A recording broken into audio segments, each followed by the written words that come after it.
আসসালামু আলাইকুম, কেমন আছেন সবাই? আশা করি সবাই ভালো আছেন।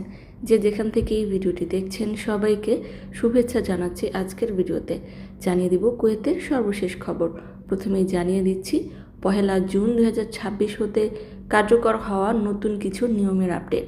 কুয়েতের বেসামরিক বিমান চলাচল কর্তৃপক্ষ থেকে প্রকাশ করা হয়েছে যে কুয়েত আন্তর্জাতিক বিমানবন্দর দিয়ে যাতায়াতকারী যাত্রীদের অবগতির জন্য জানানো যাচ্ছে যে বিমানবন্দরের চেক ইন কাউন্টারে কিছু নতুন নিয়ম পরিবর্তন করা হয়েছে। কুয়েত থেকে মধ্যপ্রাচ্যের অন্যান্য দেশগুলোতে যাওয়ার সময় অর্থাৎ সৌদি, কাতার, ওমান, বাহরাইন সহ জিসিসিভুক্ত দেশগুলোতে যাওয়ার জন্য যে চেক ইন কাউন্টার রয়েছে সেটি ফ্লাইট ছাড়ার 1 ঘন্টা পূর্বেই বন্ধ হয়ে যাবে।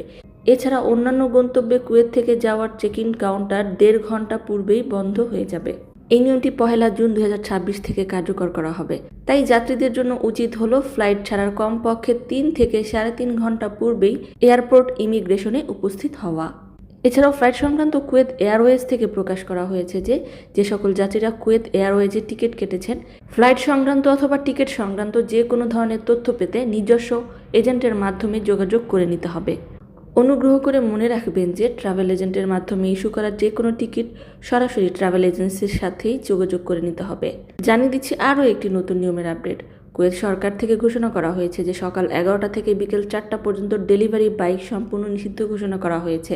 এই নিয়মটি 1 জুন 2026 এবং 31 আগস্ট 2026 পর্যন্ত বলবৎ থাকবে। শ্রমিকদেরকে প্রচণ্ড তাপ থেকে রক্ষা করতে এই সময়ে তাদের কাজের নিষিদ্ধতা ঘোষণা করা হয়েছে। অপরদিকে বিশেষ অভিযান সম্পর্কে কুয়েতের অপরাধ তদন্ত বিভাগ প্রকাশ করেছে যে জিলিব আল শুয়েখ এলাকায় বিশেষ অভিযান চালিয়ে জুয়ার সাথে সম্পৃক্ত থাকার অপরাধে 20 জন প্রবাসীকে আটক করা হয়েছে এবং তাদেরকে ডিটেনশন সেন্টারে পাঠানো হয়েছে। এ ব্যাপারে প্রকাশ করা হয়েছে যে অপরাধ তদন্ত সাধারণ বিভাগের প্রতিনিধিত্বকারী দল জিলিব আল শুয়েখের একটি বাড়িতে অভিযান চালিয়ে প্রায় 20 জন প্রবাসী জমায়েত হয়ে জুয়া খেলার সময় হাতে নাতে ধরা পড়ে যায়। আটককৃত প্রবাসীদেরকে কুয়েত থেকে স্থায়ীভাবে বহিষ্কার করা হবে।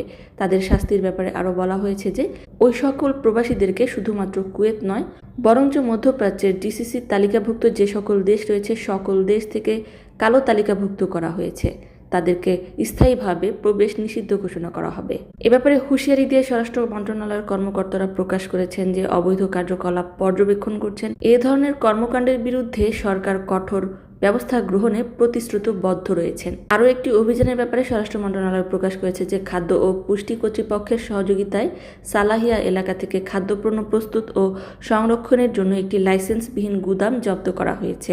জানিয়ে দিচ্ছি কয়েকটি কমেন্টের উত্তর। ভিসা আর্টিকেল 18 অর্থাৎ শন ভিসাধারীদের মধ্যে যারা আকদ ভিসা রয়েছেন তাদের মধ্যে বিশেষ কিছু ক্যাটাগরি আহলি ভিসায় রূপান্তর প্রক্রিয়া এখনও চলমান রয়েছে। অনেকে প্রশ্ন করেছেন 20 নম্বর ভিসাধারীরা অর্থাৎ খাদেম ভিসাধারীরা শন হতে পারবে কিনা। উত্তর হলো যে পূর্ব নিয়ম অনুযায়ী খাদেম ভিসাধারীরা এখন শন ভিসা হতে পারবে না। তবে এ সম্পর্কে নতুন আপডেট আসলে ইনশাআল্লাহ জানিয়ে দিব। সম্মানিত ভিউয়ার্স, আজকের মতো এই ছিল আপডেট। পুরো ভিডিওটি দেখার জন্য ধন্যবাদ। এ ধরনের ভিডিও পেতে চাইলে ইউটিউব চ্যানেলটিকে সাবস্ক্রাইব করে দিবেন, ফেসবুক পেজটিকে লাইক এবং ফলো করে দিবেন। যারা পূর্বেই করেছেন সবাইকে ধন্যবাদ। আজকের মতো বিদায়। আল্লাহ হাফেজ।